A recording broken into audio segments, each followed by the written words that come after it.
All right, good afternoon, good evening. Hello, hello.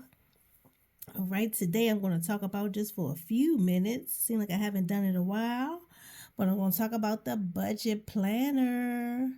Next month, April, is financial literacy month. So I said, let me do a video and go through the budget planner so people can start getting on the right track with their monies.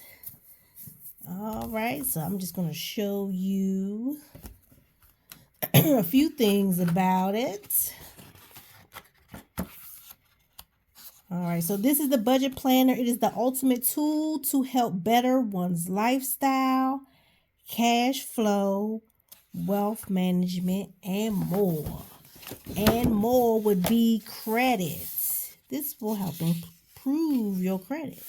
So we got the first page here saying the budget planner belongs to. You can put your name. And then there's an introduction. It just explains the purpose of a budget planner, what objectives you can accomplish with it. And then underneath, you're going to put some goals. And after I go through this, I'll show you mine. I wrote some goals there as well. And then we move over to the purpose of it. You know, people could use a budget planner if you're trying to save money for a certain thing, like a car, a house, and increase your savings, or invest in your 401k. Like, you can help because you need to know how much you're spending, how much debt you have, and what you have left. So every dollar should have a purpose. A little bit of information about reaching your goals and getting started. All right, here I have a commitment statement. So this is basically saying that you are committed to taking charge of your financial future. That means you are pledging to do these certain things to get started in budgeting. So after you read these things, you commit to it, you can sign and date. Then we go over to some budgeting and savings tips. After that, some tips to reduce your credit card debt. Everybody sure got some credit card debt that they need to get rid of. All right. So tracking your debts is important because especially the ones with the high interest. We want to get rid of those as soon as possible. So that can free up more cash for us to do something else.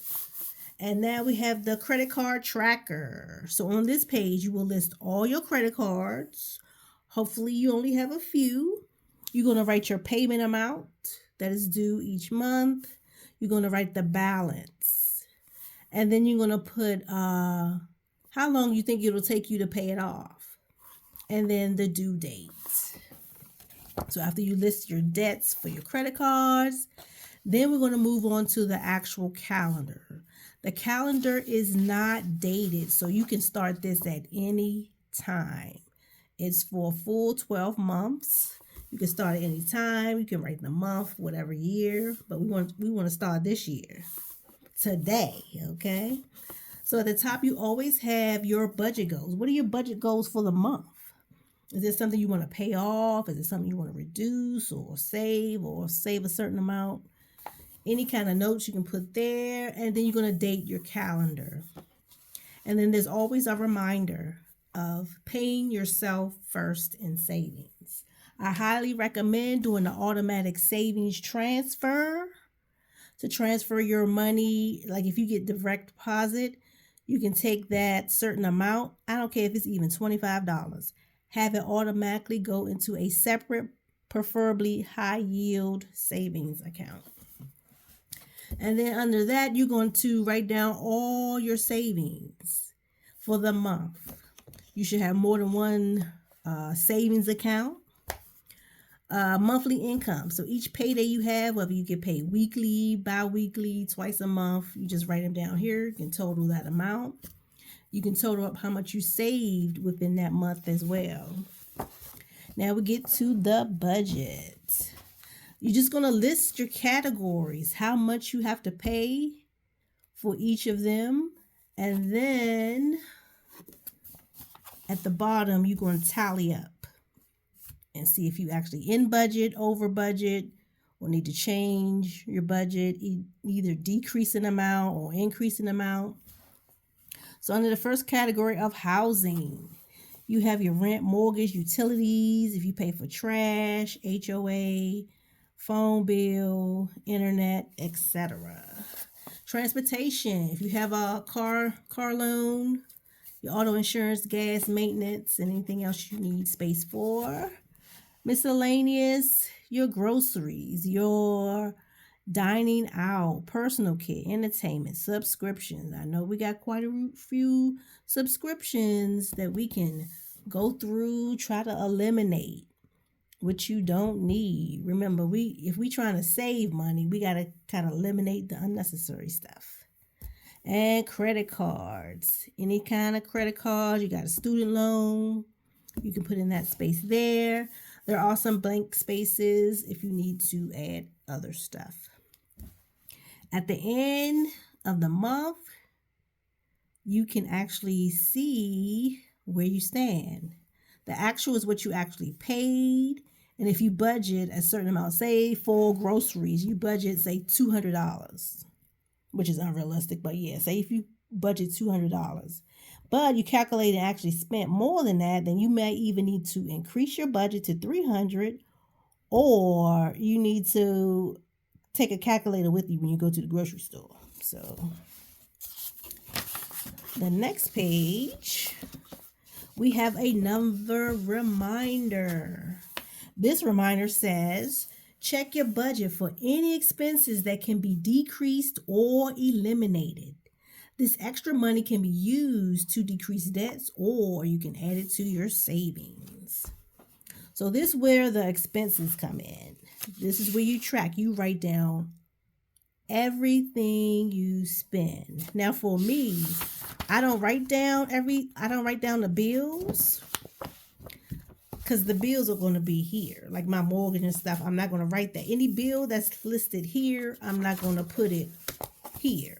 I put anything else outside of that, like Amazon, or if you go to Office Depot or some other store, or you spend money or you get cash out, you write it down, tell what did you do with that cash, and you write the amount. So that's what this expense tracker is for. For bills, I wouldn't put it there because you may not have enough space, but for here, I just write down my auto payment and just check it off, meaning that I paid it off. And then for the calendar, I fill it out and write what dates my bills are due. Like mortgage is due the 1st. So I'll write that mortgage, and then when I pay it, I just check it off. All right, so that's more expense. Then we're back to the same thing again. Each month, the same thing. You repeat the same steps. And then at 6 months, 6 months in, there is a check-in. So with the check-in, you ask yourself, did I reach any of my financial goals that I had established or written down at the beginning? So, sometimes we have to write our goals down in order for them to happen. So it's good to get in the habit of writing stuff down. Make a note. I want to pay off this debt. And if you do, celebrate your wins, even no matter how big or small. And then the next question would be, what are we going to do for the next 6 months? What are our financial goals? Do we need to go back to the ones we previously made? Did we not reach them yet? If so, we got to just continue at it. Don't give up. All right, then at the bottom, we have a credit card and savings tracker.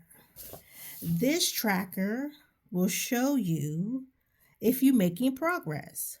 So we write down our credit cards and our savings accounts. So we do a beginning balance. So whenever we start the planner, we write our beginning balance of the credit card that we started 6 months ago, and then the current balance. So from 6 months, so I started in January. So in June, at the end of June, I will write down my ending balance, and then I can just check off whether I paid it off or not. and then that can go on to the next 6 months to help reduce. So with this tracker, you can you're reducing your credit card debt and increasing your savings. So with the savings, how many ever savings accounts you have, you write the beginning balance of when you started. 6 months later, you write the ending balance. Same thing if you got 401k, check your statement at the beginning, 6 months prior, write it down, and then at the 6 month point, write down your balance. Savings should be increasing, debt should be decreasing. All right, so we got note pages. So there's note pages after every. Actually, they're in the middle. They're in the middle and they're at the end. All right, so we keep going. Month 6 through 12. Keep going till you get towards the end. And then you come up with the 12-month check-in. Now, at month 12, we should have seriously made some progress. We know how much money is coming in. We know how much money is going out. So we should be accomplishing some goals. So the question here at month 12 is, you completed the 12-month calendar. How do you feel about your financial accomplishments? Were there any setbacks? If so, what did you do to get back on track? And then the next question will be, what are your financial goals for the next 12 months? Same thing again, we have our tracker. Now this time we should have really made some progress in 12 months. You write down your credit cards. The beginning balance is the month 1. We write down that balance. We write down an ending balance if there is one. Hopefully we've paid some of it off, so we don't have no ending balance. It would be 0. And then whether we paid it off or not, yes or no. And then we go to our savings section in our 401k. We write the balance at the beginning that we started 12 months ago, and then the current balance. All right, so by using this budget planner, we should be well aware of our financial status. Just some note pages. And then at the end, we have just a thank you. The best is yet to come. It's just saying thank you for investing in this planner. Thank you for investing in your future and to continue the path to secure and fulfill your financial future. Wishing you much success, and by all means, if you have purchased a planner, feel free to share your experience with it. So this planner is on Amazon. All you got to do is look up Budget Planner Sheree Thompson. It's on the Etsy shop, Sheree Creatives. On the Etsy shop, it is in a PDF version as well that you can just print out and get started. So this is my budget planner. All right, I got my goals listed down now. So I'm currently working on paying down my credit card debt. Definitely working on increasing savings. I already took a vacation. That was just vacation 1. I did open up a high yield savings account. High yield savings. That's what HYS is for. I did do that.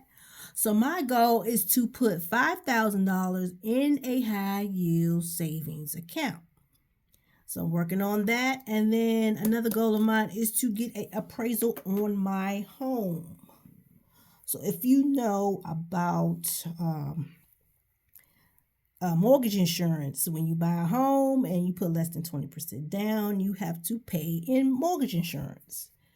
So in order for it to get removed, you have to have 20% equity. If you don't have 20% equity, by paying off 20% of the loan, you can either go by the value of the home. So that's why I'm going to get an appraisal done, right? Because I definitely have more equity now. I've been in here almost 6 years. So if they do an appraisal and it appraises properly, I can knock off that mortgage insurance that I've been paying every month. And that money can go somewhere else. So you got to try to reduce your expenses. Try to figure out ways to decrease and save more money. All right, so this is my budget planner. I have been using my planner. I have been writing, fill in the date, you write down your bills. I got my numbers. I made some highlighted numbers for some reasons to let me know, hey, this is the total amount that I've spent. I got my transactions down here, the extra stuff. So I'm on the ball. I'm trying to get it in. I'm trying to figure it out and work it out. So just wanted to share that with you. And as always, I pair my budget planner with the money saving binder. I don't have my binder here right in front of me, but this is the one on Etsy Shop. This is the favorite with the calculator. So this is where we stick our monies. So in addition to doing an automatic savings transfer, I take out a certain amount every pay period and put it in envelopes. My envelopes are specifically for savings. So you can do yours however you want to. You can use some envelopes that you already have from those bills you get each month and start stuffing those envelopes. And then once you get to a certain amount, transfer it to a high yield savings. Because some of these banks, they're giving pennies. They're giving you pennies. If I'm holding my money in there, you got to give me something. Give me a little something. It's okay. I ain't trying to be a millionaire off of you, but yeah. Since my money's just sitting there, I might as well be earning some interest. So I did open up the high yield savings, and I've already got the first statement already. So yeah, I've already received more than what the bank give. They give you a little penny here, a penny there. I was like, oh, okay. Let me see what else I can find. All right, y'all. So that is it for now. Don't forget, you get your tax return. Pay yourself first. If there's some debt that you really need to pay off or want to pay off, pay some of your debts off with that extra monies. Save some. If there's a need, use it for a need. And then if there's any left for a want, then you can satisfy your wants. All right, y'all. That's it for now. Take care. Be safe. Bye-bye.